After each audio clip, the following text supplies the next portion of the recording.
નમસ્કાર વાલા વિદ્યાર્થી મિત્રો, સ્વાગત છે તમારું। આજે વાત કરીશું ધોરણ 7માં આપણે સામાજિક વિજ્ઞાનનો પાઠ નંબર 2 આપેલ છે દિલ્હી સલ્તનત, જેના પાઠનું આપણી સ્વાધ્યાયનું સરળ સમજૂતી સાથે સોલ્યુશન આ વિડીયોમાં કરીશું। તો ચાલો વિદ્યાર્થી મિત્રો વિડીયોની શરૂઆત કરીએ। તેના પહેલાં તમે ખાસ કરીને ચેનલમાં નવા છો તો ચેનલને પણ અવશ્ય સબસ્ક્રાઈબ કરી વિડીયોને લાઇક અને શેર કરવાનું ન ભૂલતા।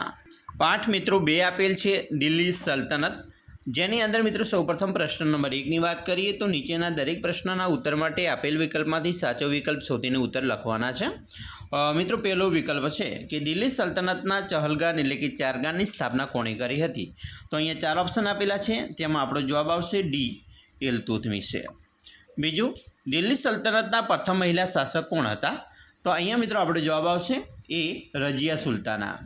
3, દિલ્હીના કયા શાસકની યોજના તરંગી યોજના તરીકે ઓળખાય છે? આપણો મિત્રો જવાબ રહેશે મોહમ્મદ તુગલકની। 4, વિજયનગર સામ્રાજ્યની સ્થાપના કોણે કરી હતી? આપણો જવાબ આવશે હરિહર રાય અને બુક્કા રાય। મિત્રો હુક્કાની જગ્યાએ બુક્કા આવશે।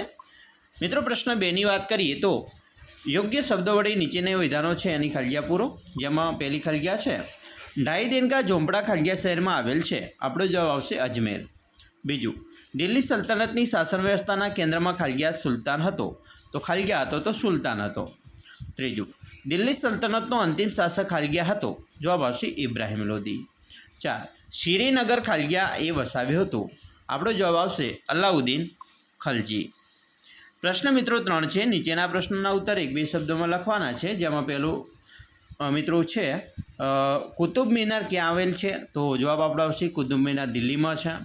બીજું, પાણીપતનું પ્રથમ યુદ્ધ કોની વચ્ચે થયું હતું? તો જવાબ આવશે ઇબ્રાહિમ લોદી અને બાબર વચ્ચે। ત્રીજું, અલાઈ દરવાજાનું નિર્માણ કોના સમયમાં થયું? જવાબ આવશે અલાઉદ્દીન ખલજીના। ચોથું, બહમની રાજ્યની સ્થાપના કોણે કરી હતી? જવાબ આવશે જફર ખાને। પ્રશ્ન મિત્રો 4 છે, નીચેના પ્રશ્નોના ટૂંકમાં ઉત્તર આપવાના છે, જેમાં પહેલો પ્રશ્ન છે તુગલક સમયગાળા દરમિયાન દિલ્હીની આસપાસ કયા કયા શહેરો વસાવવામાં આવ્યા? જવાબ, તુગલક વંશના શાસનના સમયગાળા દરમિયાન દિલ્હીની આસપાસ તુગલકાબાદ, ફિરોજાબાદ, હિસાર, જૌનપુર, ફિરોજપુર, ફતેહાબાદ વગેરે શહેરો એટલે કે નગરો વસાવવામાં આવ્યા। બીજો પ્રશ્ન, સલ્તનત સમયના સ્થાપત્યોનું વર્ણન કરો। તો મિત્રો સલ્તનત સમયના સ્થાપત્યો નીચે પ્રમાણે છે, જેમાં જોઈએ તો સુલતાન કુતુબુદ્દીન ઐબકે દિલ્હીમાં કુવતુલ ઇસ્લામ નામની મસ્જિદ બંધાવી હતી।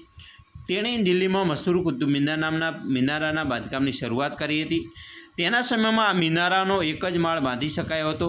કુતુબુદ્દીનના અવસાન પછી તેના જમાઈ ઇલ્તુત્મિશે કુતુબ મિનારનું બાંધકામ પૂર્ણ કરાવ્યું હતું।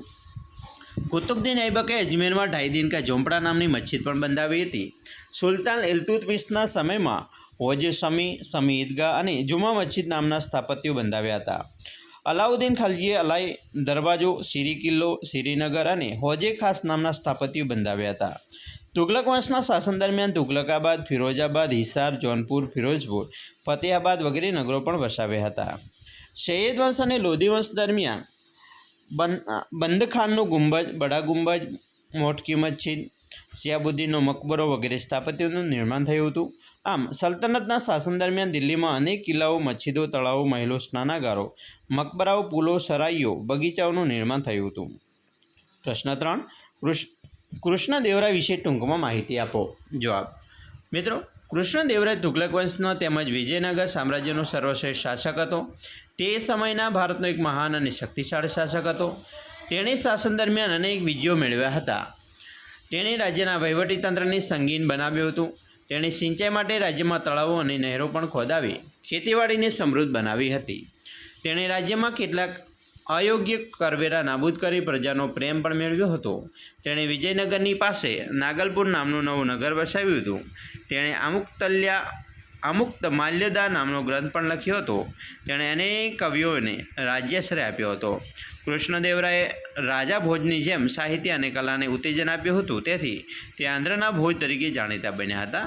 મિત્રો અહીંયા જે વાત કરી એ તમારા પાઠ નંબર 2 દિલ્હી સલ્તનતનું સંપૂર્ણ સ્વાધ્યાયનું સોલ્યુશન જોયો। અમે આશા રાખીએ છીએ તમને આપણા વિડીયો ખૂબ જ ઉપયોગી નીવડશે, અને મિત્રો ખાસ વિડીયો ગમે હોય તો લાઇક, શેર અને સબસ્ક્રાઈબ કરવાનું પણ ન ભૂલતા।